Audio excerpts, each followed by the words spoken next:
আসসালামু আলাইকুম। আজকে আমরা একটি গাণিতিক সমস্যার সমাধান করব। এখানে বলা আছে আফতাব সাহেব একজন অফিস সহকারী। তাকে 2 মাসের জন্য এই শর্তে নিয়োগ করা হলো যে 2 মাস কাজ করলে তাকে নগদ 24,660 টাকা এবং একটি মোবাইল সেট দেওয়া হবে।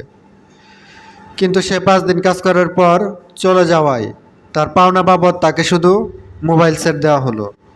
মোবাইল সেটের মূল্য কত?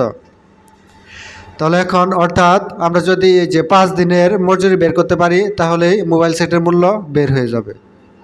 তাহলে আমরা জানি 1 মাস সমান 30 দিন, সুতরাং 2 মাস, যেহেতু তার কাজ করার কথা ছিল 2 মাস, এর জন্য 2 মাসকে আমরা দিনে রূপান্তর করলাম। তাহলে আফতাব সাহেব কাজ করেনি, তার যেহেতু 60 দিন কাজ করার কথা ছিল এবং সে 5 দিন কাজ করেছে, তার মানে অবশিষ্ট দিনগুলো সে কাজ করেনি, অর্থাৎ 55 দিন সে কাজ করেনি।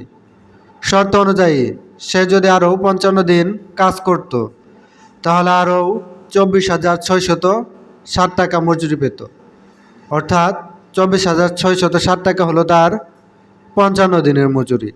যেহেতু তার 2 মাস কাজ করার কথা ছিল এবং সে 5 দিন কাজ করে শুধু মোবাইল ফোন নিচ্ছে, তার মানে অতিরিক্ত যে টাকাটা ছিল সেটি হলো 55 দিনের মজুরি বাবদ।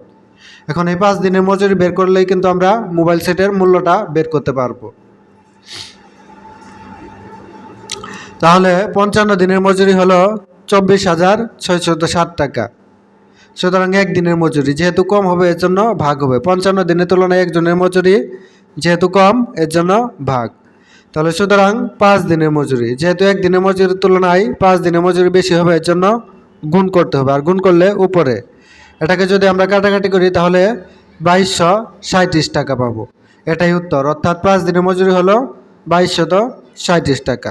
ধন্যবাদ।